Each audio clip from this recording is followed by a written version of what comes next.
नमो अरिहन्ताणं नमो सिद्धाणं नमो आयरीयाणं नमो वज्रायाणं नमो लोय सर्वसाहुणम् एष सुरासुरमणुषं वन्दितं धोदघायिकं ममलं प्रणमामि वर्धमानं तीर्थं धम्मस्कतारम्।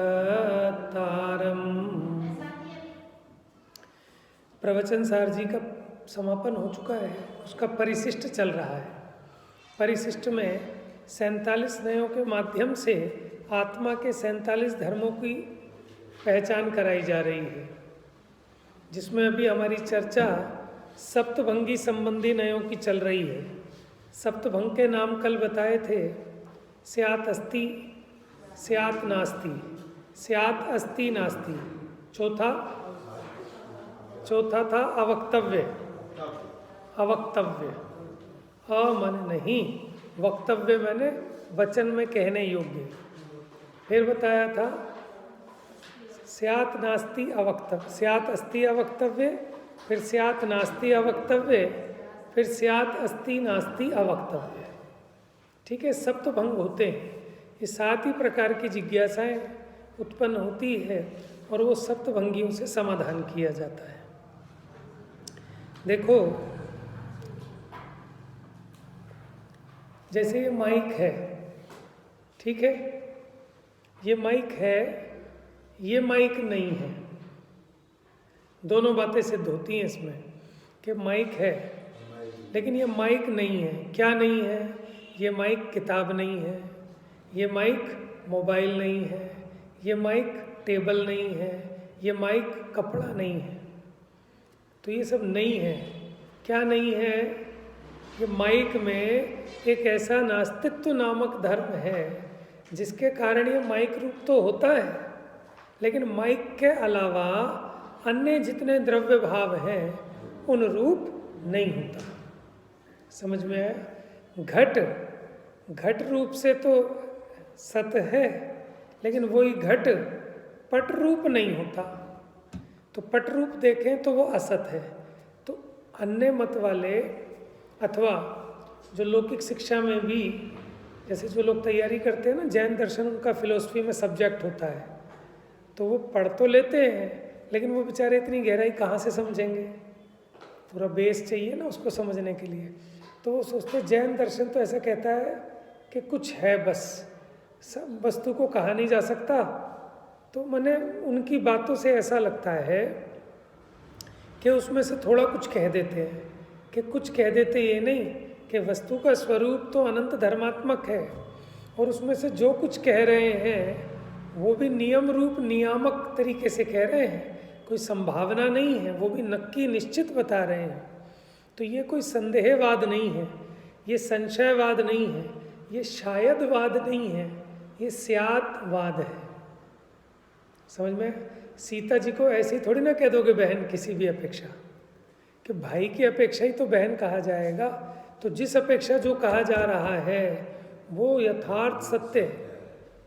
अपेक्षा लगाओगे तो ही लगाना पड़ेगा कि भामंडल की अपेक्षा सीता बहन ही है। समझ में? कुछ है, कुछ है, ऐसा नहीं है स्याद्वाद। तो अस्ति समझ में आई, नास्ति समझ में आई। तो एक ही वस्तु अपने स्वचतुष्टय से अस्ति रूप है और पर चतुष्टय से, पर द्रव्य, पर क्षेत्र, पर काल, पर भाव से नास्तित्व रूप है। तो ये नास्तित्व धर्म किसका है? माइक का। समझ में? तभी तो इसमें कोई भी परद्रव्य इस रूप नहीं होता, ये परद्रव्य रूप नहीं होता। अब नाम तो है इसका नास्ति धर्म। अब इस नास्ति को समझाना पड़ता है पर की तरफ से, कि परद्रव्य, क्षेत्र, काल, भाव की अपेक्षा माने इसमें नास्ति धर्म की सिद्धि की जाती है। जैसे अपना विदेश मंत्री विदेशी होता है कि स्वदेशी होता है? नाम है विदेश मंत्री। जैसे गृह मंत्री घरेलू है, बिल्कुल वैसे ही विदेश मंत्री भी अपना ही है, घरेलू है। तो जैसे आत्मा में अस्तित्व धर्म आत्मा का है, उसी प्रकार नास्तित्व धर्म भी आत्मा का है। ये बात अलग है कि वो नास्तित्व धर्म माने जैसे वो विदेश मंत्री, वो विदेश संबंधी मामले देखता है, गृह मंत्री अंदर के घरेलू मामले देखता है, उसी प्रकार अस्तित्व धर्म स्वचतुष्टय की अपेक्षा वस्तु की सत्ता को कहता है, और नास्तित्व धर्म पर चतुष्टय की अपेक्षा आत्मा के नास्तित्व धर्म का निरूपण करता है। देखो, नए वस्तु के उस धर्म को जानने का साधन है। नए क्या है? वस्तु के अंश को जानने का साधन। तो जैसे आत्मा में अस्तित्व धर्म है, तो उस अस्तित्व धर्म को कहने वाला अस्तित्व नए हो गया। नास्तित्व धर्म है, उसको कहने वाला नास्तित्व नए हो गया। फिर एक अस्तित्व नास्तित्व धर्म है तीसरा, उसको कहने वाला अस्तित्व नास्तित्व नए हो गया।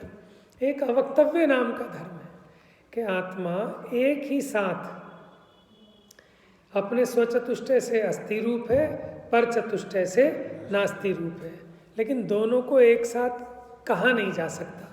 क्रमशः तो कह सकते हैं। तो जो तीसरा भंग था ना, स्यात् अस्ति नास्ति, वो वक्तव्य का है, क्योंकि क्रमशः कहा जा सकता है। लेकिन फिर कोई पूछे कि दोनों को आप एक साथ जान तो सकते हो, वस्तु में दोनों एक साथ हैं तो सही, लेकिन वचन में कह सकते हो क्या? तो कहते अवक्तव्य। अज्ञातव्य नहीं कहा, अवक्तव्य कहा है।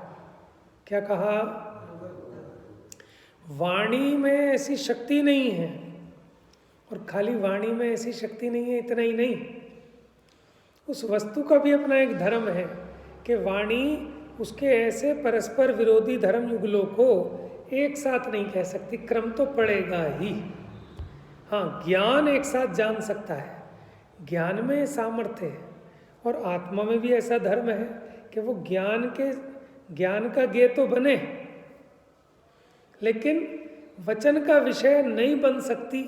ऐसा भी इसका अपना एक धर्म है, उसका नाम है चौथे नंबर का अवक्तव्य धर्म। समझाने में नंबर पड़ रहे हैं, आत्मा में कोई ऐसे लाइन से नहीं है कि उसमें नंबर हो, ये पहले नंबर का, ये चौथे नंबर का। ठीक है? तो किसी भी चीज़ के बारे में कहा जा सकता है कि हाँ कथनचित, और कथनचित नहीं कह सकते, क्योंकि कुछ कह सकते हैं, सब कुछ नहीं कह सकते। तो इसलिए वक्तव्य की अपेक्षा 3 नए बने, और अवक्तव्य की अपेक्षा 4 भंग बन गए। तो 3 और 4 सप्त भंग हो गए। बात इतनी समझ में आ रही है? चलिए देखिए,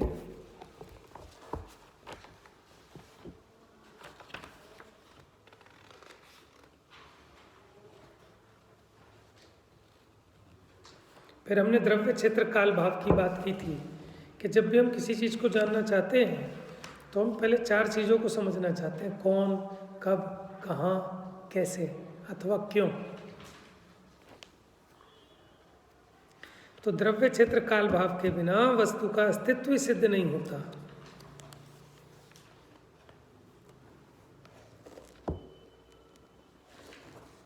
पेज नंबर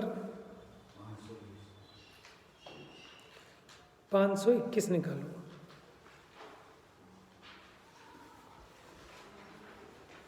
सेकंड पैराग्राफ।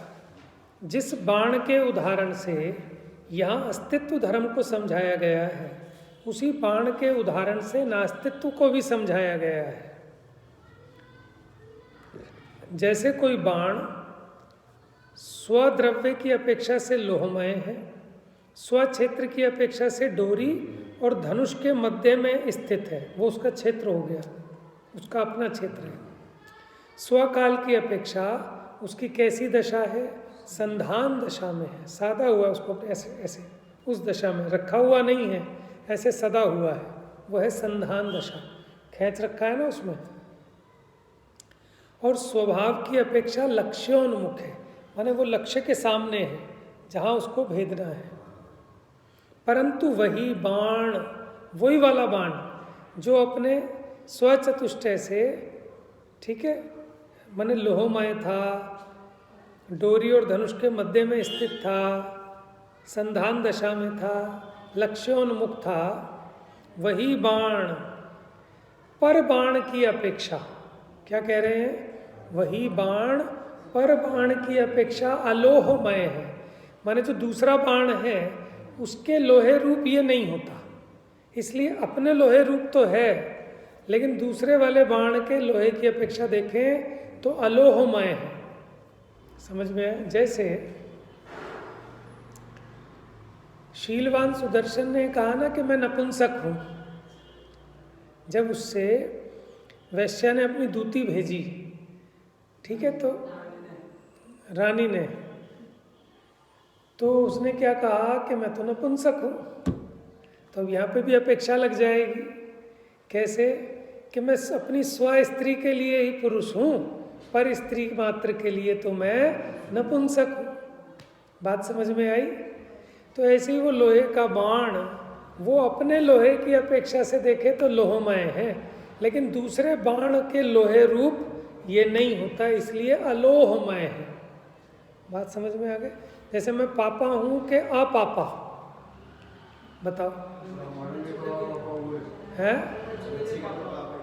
पापा तो अपने बच्चों के लिए हुए, हमारे लिए तो आप पापा हो गए। समझ गए ना? तो पापा भी हूं और अपापा भी हूं। पापा कैसे कहते हो कि अपने बच्चे की अपेक्षा तो पापा हूं, लेकिन अपने बच्चे के अलावा बाकी सबके लिए अपापा हूं। अब मैं पुत्र हूं कि अपुत्र हूं, पिता के लिए पुत्र हूं, बाकी सबके लिए अपुत्र हूं, तो है ना एक साथ दोनों धर्म मुझ में।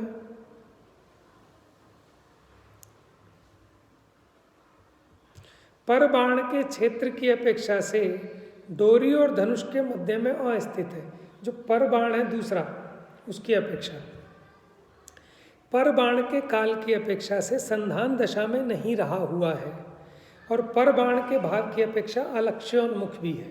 अब हम इस बात को बार बार नहीं पढ़ेंगे, अपने को उसका भाव समझ लेना है, क्योंकि यही चीज़ बार बार रिपीट होगी बाण वाली, लेकिन हम इसको बार बार अब रिपीट नहीं करेंगे, आगे बढ़ेंगे।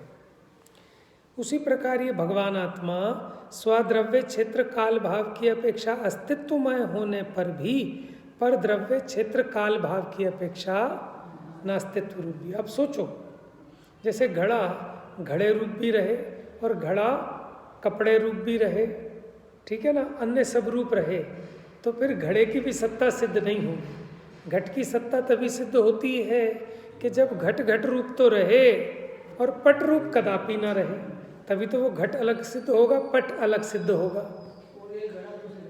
हाँ, दूसरे घड़े रूप भी नहीं। आप्तमीमांसा में आचार्य समंतभद्र का निम्नांकित कथन द्रष्टव्य है। नाम सुना है आपने आप्तमीमांसा का? क्या है वो आप्तमीमांसा? आप्त की मीमांसा, आप्त कहते हैं तीर्थंकर भगवान को, जिनकी दिव्य ध्वनि कीर्ति है, उनकी मीमांसा की, उनकी परीक्षा की है वहाँ पे कि सच्चे आप्त कौन है। इसी का दूसरा नाम है देवागम स्तोत्र। क्या नाम है? अब देखो, हमारे जितने स्तोत्र हैं उनका नाम जहाँ से स्टार्ट होता है ना, उसके नाम पे उनका नाम रख दिया गया। जैसे एक ही भाव स्तोत्र, विशापहार स्तोत्र, भक्तांबर स्तोत्र। भक्तांबर होता है कि भक्तांबर होता है? भक्त अमर, भक्तांबर। हम तो बचपन से भक्तांबर भक्तांबर सुनते थे, लेकिन जब पढ़ा तो भक्तांबर नहीं है, भक्त जमा अमर। अमर माने होते हैं देव, समझ में? भक्ता अमर क्या है उसका नाम? नहीं आई बात समझ में? नहीं नहीं नहीं, अमर कहते हैं देव गति वाले देवों को। हाँ, उनको उपचार से अमर कहते हैं देवों को। हाँ, अब तो थोड़ी परंपरा ऐसी पता नहीं कम सी हो गई। पहले लोग 48-48 घंटे के पाठ करते थे भक्तामर के, है ना? अब तो ऐसा लगता है कि होते नहीं। पहले तो लोग अपने घरों में बैठाते थे, मंदिरों में बैठाते थे, है ना, अखंड पाठ। 2-2 घंटा 1-1 घंटे पैसे सब आके अपना 1-1 घंटा देके जाते थे। कैसा बाना, हमारे घर में एक जाप का घंटा है। हाँ, भक्तांबर वगैरह कभी बैठा लेते थे। हमने जब हमने बहुत पुरानी बात है, जब हमने एक मकान बनाया तो हमने अपने यहाँ जो पाठ रखा ना, हमने नमोकार मंत्र का नहीं रखा, भक्तांबर का नहीं रखा, हमने रखा कल्याण मंदिर का, शास्त्री पारक को सुनो है। शास्त्री पारक। तो कल्याण मंदिर का रखा। अब जो आए वो कहें कि ये क्या कहानी है। तो हमें इसलिए हमने रखा कि भक्तांबर तो फेमस है, अब कल्याण मंदिर लोगों को पता ही नहीं है। कल्याण मंदिर में पार्श्वनाथ भगवान की मुख्यता से स्तुति की है, भक्तांबर में किसकी स्तुति की है? आदिनाथ भगवान की मुख्यता से। बाकी घटित तो 24 भगवानों पे होती है, सब पे होती है। हाँ, उस 2 छंद में भी कोई आपत्ति नहीं है ना। अभी मंदिर राजगढ़ मंदिर में होगा भक्तांबर का 31 तारीख को, वो नाम हम लिख रहे थे हमारे पास। कहाँ पे? राजगढ़ मंदिर। अच्छा अच्छा। हाँ, 31 तारीख को करेंगे। तो उनका जो पहला अक्षर है ना, भक्तामर प्रणत मौलिमणि प्रभाणा, तो पहला शब्द भक्तामर है, इसलिए उसका नाम क्या प्रचलित हो गया? भक्तामर स्तोत्र। ऐसे विशापाहार का प्रारंभ विशापाहार से होता है? नहीं, उसका तो विशापाहार से नहीं होता शायद। एक ही भाव स्तोत्र का एक ही भाव से होता है, इसलिए उसका नाम पड़ गया एक ही भाव स्तोत्र। सुने हैं नाम ये पहले? तो कम से कम एक बार पढ़ तो लो, दर्शन तो कर लो इनके। एक ही भाव स्तोत्र, कल्याण मंदिर स्तोत्र, ये कल्याण से स्टार्ट है, इसीलिए कल्याण मंदिर से स्टार्ट है। स्वयंभू स्तोत्र, और एक अभी जो बता रहे थे ये देवागम नभोयान, ये देवागम से स्टार्ट है, इसलिए इसका नाम पड़ गया देवागम स्तोत्र। बड़े बड़े आचार्यों ने लिखे हैं और बहुत बढ़िया स्तुतियाँ हैं। हिंदी में भी है। एक बृहत आध्यात्मिक पाठ संग्रह रखा है ऊपर, बृहत आध्यात्मिक पाठ संग्रह, उसमें एक तरफ संस्कृत में चलता है और इस तरफ हिंदी में चलता है। तो कभी संस्कृत पढ़ो, साथ में हिंदी भी पढ़ो, तो थोड़ा थोड़ा समझ में भी आता है।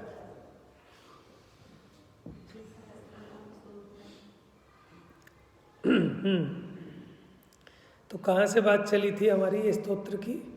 भक्तांबर से, आप्तमीमांसा।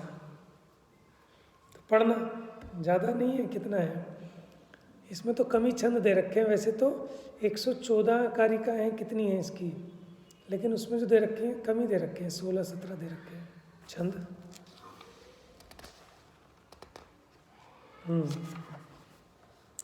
क्या कहते हैं? सदैव सर्वं को निच्छेद स्वरूपादि चतुष्टयात् असदेव विपर्यासन चेन्न व्यतिष्ठति। सदैव सर्वं को नेच्छेत् स्वरूपादि चतुष्टयात् असदेव विपर्यासान चेन्न व्यतिष्ठते। अनुष्टुप है ना?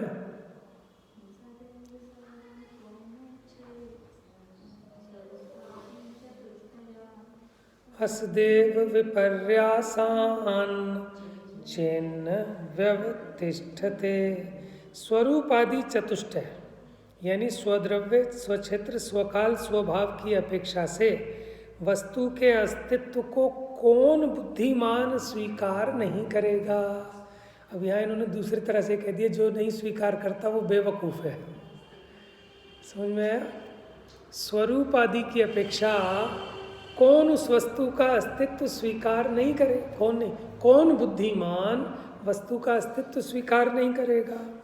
इसी प्रकार पर रूप आदि चतुष्टय की अपेक्षा वस्तु के नास्तित्व को भी कौन बुद्धिमान स्वीकार नहीं करेगा? तो बुद्धिमान तो जरूर स्वीकार करेगा।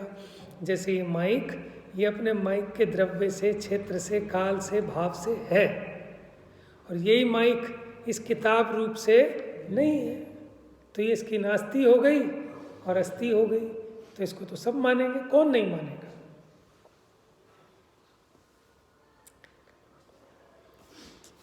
देखो, अस्तित्व धर्म को सबसे नीचे भाव धर्म और नास्तित्व धर्म को अभाव धर्म भी कहते हैं। भाव मैंने उसका सद्भाव। तो जैसे सद्भाव वस्तु का एक धर्म है, उसी प्रकार अभाव भी वस्तु का एक धर्म है। मुझ में परद्रव्य का अभाव ये मेरा धर्म है, और मुझ में मेरे गुण पर्यायों का सद्भाव ये भी मेरा धर्म है।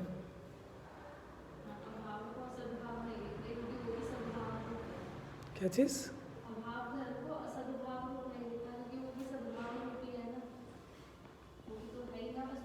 हाँ हाँ, है तो उसी वस्तु का धर्म ना, नाम है उसका अभाव धर्म, लेकिन वो भाव रूप है, रहता है आत्मा में, ठीक है, लेकिन उसको समझाया पर के अभाव की अपेक्षा जाता है।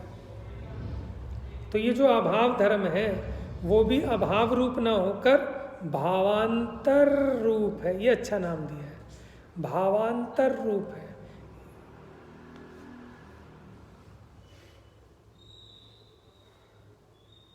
तात्पर्य यह है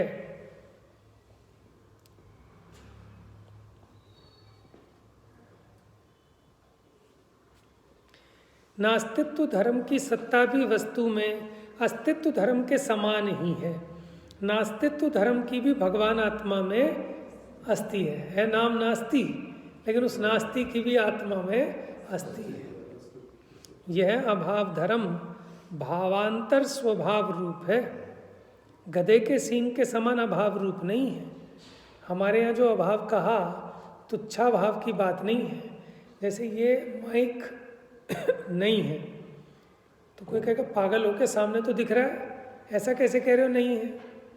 कि नहीं है मतलब ये माइक इस किताब रूप नहीं है, तो यानी किसी अन्य भाव रूप नहीं है। गधे का सींग का वो आता है क्या? गधे के सींग होते थे वो ये कह रहे हैं जैसे गधे के सींग नहीं होते, जैसे गधे के सींग नहीं होते, ऐसे कोई ये ना मान बैठना कि हमने कहा कि घट अभाव रूप है तो वो सर्वथा है ही नहीं, गधे के सींग के समान, ऐसा नहीं है। माने वो परद्रव्य रूप नहीं है, इसलिए उसको कहते हैं अभाव। जैसे देखो,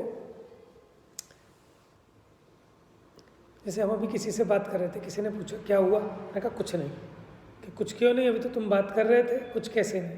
कि मतलब अपने काम का नहीं है, इसको भी हम कह देते हैं कुछ नहीं। कौन आया था? कि कोई नहीं। अच्छा बेल तो बजी थी और तुमने भी बात करी थी। कोई नहीं का मतलब अपने काम का नहीं है, अपने प्रयोजन का नहीं है तो था ही कोई ना कोई, लेकिन उसको भी कह देते हैं ना कोई नहीं। ऐसे ही कि जो मुझ भाव रूप नहीं है उसको हमने अभाव रूप कहा, वैसे होगा वो कोई ना कोई तो है। पुद्गल भी है, धर्म भी है, अधर्म भी है, आकाश भी है, काल भी है, लेकिन वो अन्य भाव रूप है, मुझ भाव रूप नहीं होते, इसलिए मुझ में उनका अभाव कहा जाता है। लेकिन कोई उनका सर्वथा अभाव ना मान ले गधे के सींग के समान, जैसे गधे के सींग होते ही नहीं। अस्तित्व धर्म जो होता है अपना पूरा काम नहीं करता क्या? तो उसमें अस्तित्व धर्म भी चाहिए तो ऐसा है, ये तो समझने समझाने के लिए हम भेदों को करके समझा रहे हैं। वैसे तो आत्मा एक अभेद अखंड है, आत्मा अपने आप में सर्वशक्तिमान है। अब उनकी शक्तियों को कैसे गिनाएं? तो हमने ऐसे गिनाए, एक आत्मा ऐसा है कि अपनी अस्थि को बनाए रखता है और पर की नास्ति को बनाए रखता है, अपने में पर का प्रवेश नहीं होने देता। तो हमने उस धर्म का नाम क्या बता दिया? नास्तित्व धर्म। तो ये तो उसी की अनंत क्वालिटी है ना, क्योंकि वस्तु तो एक अभेद है। ये प्रश्न तो तब खड़ा होता कि जब इनमें प्रदेश भेद होता, ये वस्तुएं अलग अलग होती। तो यही तो समझने की बात है, वस्तु अभेद अखंड एक है और वो वस्तुएं अनंत गुणों को, अनंत क्वालिटी वाली है, तो उसकी एक एक क्वालिटी को बताएं। समझ में आया? तो उससे भेद खड़े होते हैं। लेकिन वस्तु ऐसी भेद रूप भी नहीं, कथनचित भेद रूप है, कथनचित अभेद रूप है, कथनचित भेदा भेद रूप है, कथनचित अवक्तव्य है, कथनचित भेद अवक्तव्य है, कथनचित अभेद अवक्तव्य है, कथनचित भेदाभेद अवक्तव्य है। सब चीज़ों में ऐसे ही है। लेकिन ये कोई कपोल कल्पना नहीं, आप इसको समझ के, बड़ी उपयोगी चीज़ है। ये जो स्यादवाद है ये उसकी प्रयोग पद्धति है। जो सप्तभंगी है ये स्यादवाद की प्रयोग पद्धति है। स्याद माने कथनचितवाद करना। अब वो कथनचितवाद 7 तरीके से हो सकता है, उसकी प्रयोग कैसे होगा ये एक अपने आप में दार्शनिक विषय है। लेकिन हमें कोई पंडित नहीं बनाना, लेकिन एक सामान्य ज्ञान आप लोगों को हो जाए और वस्तु का स्वरूप कैसा अगाध है, तो जब हम उसको समझाएं कहें तो हम जिस चीज़ को कह रहे हैं आप ये समझना कि इसको किसी अपेक्षा से कहा जा रहा है। अगर आप वो नहीं समझेंगे तो आप उस वस्तु को सर्वथा ऐसा मान लेंगे। कल को हम उसका दूसरा धर्म जब मुख्य करेंगे आप कहेंगे तो झूठ है, ऐसा है ही नहीं। तो इसलिए हम जो कह रहे हैं वो किसी एक अपेक्षा से कह रहे हैं और वो वस्तु के किसी एक अंश की अपेक्षा ही सत्य है, सर्वथा ही ऐसा मत मान लेना। जैसे हम कभी कहते हैं कि मैं तो अज्ञानी हूँ, तो सर्वथा मत मान लेना कि इस विषय के संबंध में अज्ञानी हूँ, बाकी दूसरे विषय के संबंध में ज्ञानी भी हो सकता हूँ। आप बताओ कौवा काला है कि लाल है कि सफ़ेद है, बताओ। उनकी अपेक्षा लाल हुआ, उनकी अपेक्षा लाल हुआ। हाँ ये है, देखो अपेक्षा कि कौवा लाल भी है कि रक्त की अपेक्षा लाल है, हड्डियों की अपेक्षा सफ़ेद है। जैसे ऐसी बात अगर बाहर समझा तो मानेगा नहीं, लाल तो डूबेगा नहीं, मन के समझ मान जो आप कहते हैं बाहर नहीं, हर मानेगा। एक तो हम में समझाने की कला नहीं है, क्योंकि देखो समझाने की भी तो एक कला होती है ना, हर आदमी थोड़ी ना टीचर हो जाएगा। हर समझने वाले की भी समझने की नीयत हो तो समझ में जरूर आएगा। अच्छा फिर बाद ही हमें दूसरे को समझाना क्यों है? नहीं अच्छे तो कोई भी साथ बात वो कैसा होता है, काली रहेगा वो मानेगा ही नहीं, ये क्या अब इसीलिए तो वो सिर्फ खाली स्किन को देख रहा है। हाँ अब बताओ नींबू कैसा होता है? वो सफेद भी और ऊपर हरा भी पीला सब कैसे हो? नहीं, अभी नॉर्मली आपसे कोई कहे, हम एक अभी तो आप यहाँ घुस गए, नींबू कैसा होता है? खट्टा होता है। तो पीला नहीं होता क्या? गोल नहीं होता? लेकिन आप खट्टा ही क्यों कह रहे हो? कि जगत तो अपने बस प्रयोजन को जानता है, लेकिन जब आप उसको दूसरी अपेक्षा समझाओगे तो वो भी मानेगा। तो खट्टा सर्वथा ही मत मान लेना, सिर्फ रस की अपेक्षा खट्टा है, रूप की अपेक्षा पीला है, आकार की अपेक्षा गोल है, इसमें क्या आपत्ति है किसी को? इसीलिए तो जैन दर्शन वैसे तो वो पीला भी मानेगा और गोल भी मानेगा, खट्टा तो मानेगा। वो इसलिए मानेगा कि उसको लेना है, तभी तो पहचान होगी, तभी तो मानेगा वो, ये तो कैसे मानेगा? ये तो उदाहरण दिया।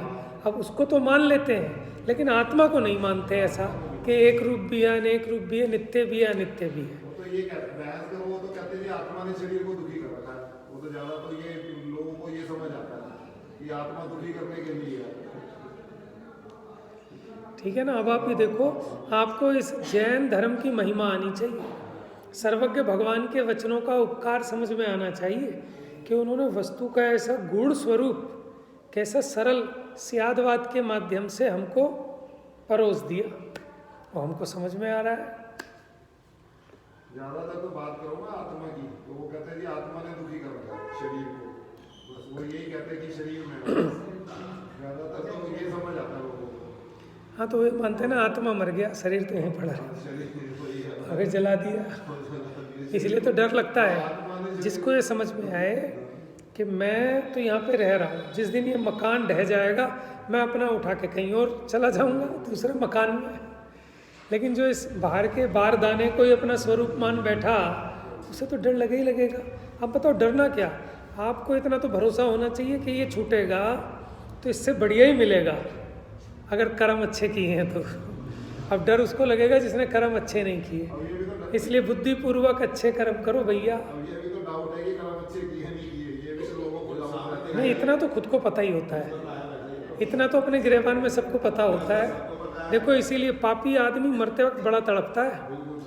क्यों? क्योंकि उसको दिखता है कि मैंने क्या किया और कहाँ जाके पड़ूंगा।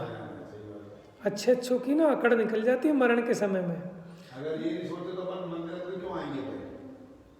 समझ ये भी मैं बताऊँ आपको, मैंने ऐसा भी तजुर्बा किया, जो ज़्यादा मंदिर जाते हैं, ज़्यादा ऐसी बातें करते हैं, वो ज़्यादा काम गलत करते हैं। देखो ऐसा है, आप ये बताओ कि अगर वो ज़्यादा मंदिर नहीं आते तब कितना ज़्यादा गलत करते हैं, आप ये बताओ। मैंने उन्होंने मंदिर को इसलिए इस वे में लिया हुआ है कि मंदिर चले गए तो गलत काम का हमें लाइसेंस मिल गया, हम तो मंदिर जाते हैं बस। वो भले सोच रहा हो, लेकिन मंदिर जाने पर जब वो उसका उपयोग पलटेगा, सुनेगा, तो धीरे धीरे गारंटी से उसकी कषायों में कमी आएगी और एक दिन वो सुधर जाएगा। अभिप्राय सही हो ना, ऐसे सुधर जाएगा वो, हाँ। लेकिन सुधरने के साथ बिगड़ते भी हैं, ऐसा भी है। अभी लेकिन प्राय सही रखें अब हम समस्या ये है ना, अब हम उसकी वजह से निषेध तो नहीं कर सकते कि मंदिर मत आओ, वो बात सही है। क्योंकि कोई गधा मिश्री खाकर मर जाए तो मिसी का क्या तो सज्जन तो मिश्री खाना छोड़ेंगे नहीं। समझ में आया ना। अब जैसे कई लोग हमेशा ये उनके बहाने ये हैं कि भैया हम तो मंदिर वंदिर कहीं नहीं जाते, अपना माने अपना घर ही मंदिर है। वैसे एक बात मैं तो ज्यादा तो बहस नहीं करनी चाहिए लोगों से। हाँ, किसी ज्यादा हमें दूसरों से देखो वाद विवाद, ज्यादा समझाने लगे हो ना, वो हमें समझा देंगे। हाँ आपकी खोपड़ी खाली हो जाएगी। या तो आप इतने ज्ञानी हो या आपकी वक्तव्य चतुरता, हाँ हमें समझा देंगे। तो कोई समझाने का फायदा नहीं है। जो 10 बार समझना चाहे, जिसकी गरज हो, तब कुछ जितनी अपनी बुद्धि प्रमाण हो चर्चा कर लेना, नहीं तो फिर कसाय का साधन है। अब हमें हमको बताया तो वो एक लाल नहीं है, हम समझ लिए बस। हम तो इसको उदाहरण के लिए समझा रहे हैं ना, उससे आपको हम ये समझाना चाह रहे हैं कि वस्तु देखो अनंत धर्मात्मक है। सत्य जितना आप देख रहे हो सिर्फ इतना ही नहीं है, पर्दे के पार भी कुछ और सत्य है। बाकी दूसरे तो सब एकांतवाद है ना, वो तो एक ही पक्ष देखते हैं, वो उनको लेकिन उसमें भी देखो अनेक लोग हैं, आप अगर उन्हें सही लॉजिक से देखो, जैन धर्म आज के समय में हमारे पास अच्छे वक्ता नहीं हैं, समझ में आ रहे, जो हम अपनी बात को ढंग से सामने वाले के गले के नीचे नहीं उतार पा रहे। क्योंकि भाई साहब ये कला है कि आप अपनी बात को किस ऐसे ऐसे आचार्य हो जिनके नियम थे कि डेली एक जैन नहीं बनाऊंगा तो आहार नहीं करूंगा। आसान बात है, आप जैनियों को जैनी बना लो। हाँ, जैन को जैन बना के भोजन ग्रहण करते थे। 90% से ज्यादा जैनी उनमें लगे हुए हैं।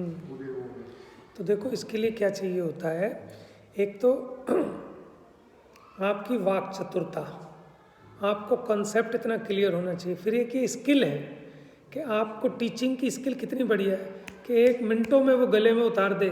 किसी में ऐसा होता है ना, कोई सेल्समैन होता है कहते हैं गंजे को भी कंगी बेच देता है वो, तो ये उसकी स्किल है ना। ये स्किल नहीं है वैसे उसकी उसकी स्किल नहीं है ये।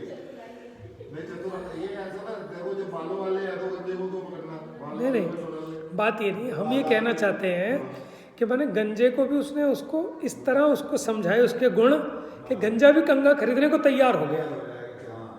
समझ में है, मैंने उसकी कलाकारी देखो। आप ये सोचो, मुनिराज का एक उपदेश सुन के भोगी लोग भी भोग छोड़कर योगी बन जाते थे। ऐसा क्या था, 4000 राजाओं ने दीक्षा ले ली, टोले के टोले, रानी भी चल गई, सारी पटरानियां भी चली गई साथ में। ऐसा क्या था भैया, कि एक तो उनकी स्वयं की योग्यता तो है ही है। अरे 500 चोर, वो सारे के सारे चले गए अगले दिन सुबह। समझ में आया। देखो दूसरा क्या होता है, एक वक्ता होना चाहिए पुण्यशाली। वो एक बात अलग हुई, उनके साथ चले गए। और एक ये वो एक गंजे को कंगी बेचने वाला, वो तो फ्रॉड हुआ, वो तो धोखाधड़ी कर रहा है। हम उस फ्रॉड की बात नहीं कह रहे, हम तो ये कहना चाह रहे हैं, आप हमारा एग्जाम्पल समझो बस। वो भी उतने टैलेंटेड है वैसे। हाँ, जो कर रहा है ना, जो एकदम से वैसे कर रहा है, उसमें भी टैलेंट कम नहीं है। चोरों में क्या कम टैलेंट है? जबरदस्त टैलेंट होता है। जितने आतंकवादी हैं कम टैलेंटेड हैं क्या?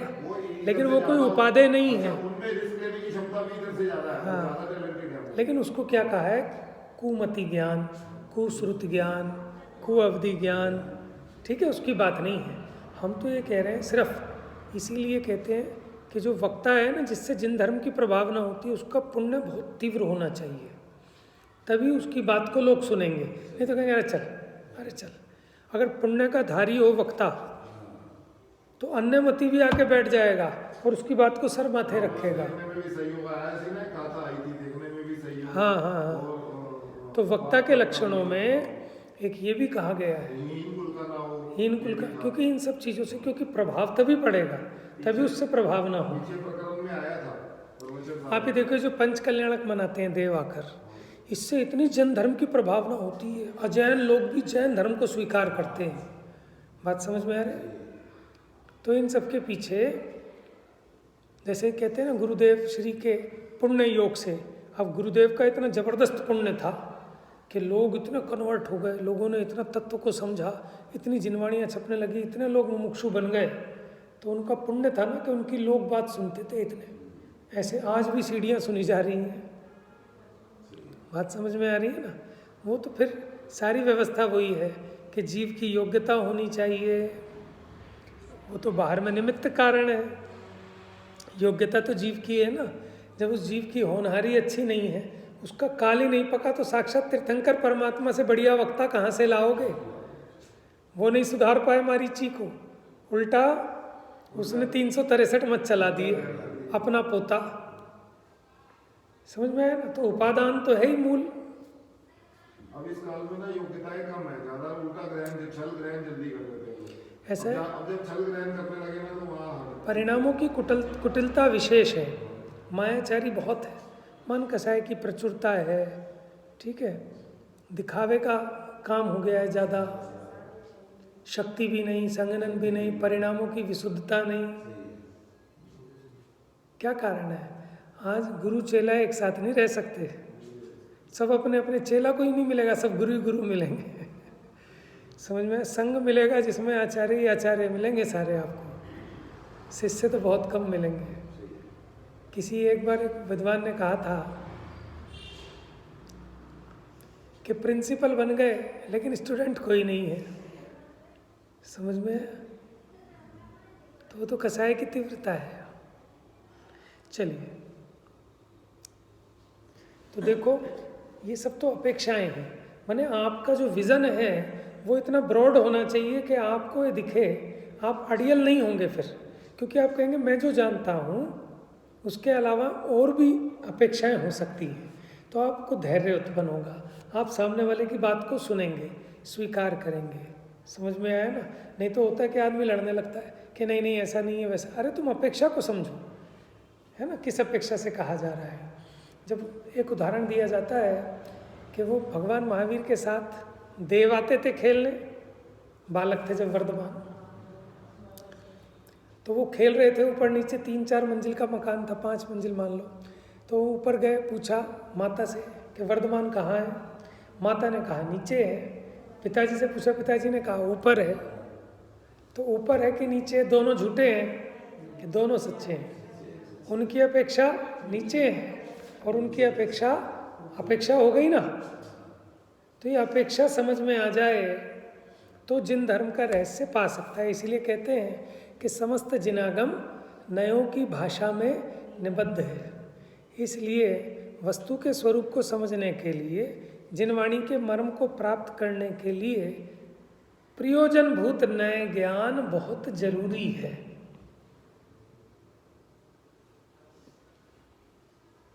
देखिए,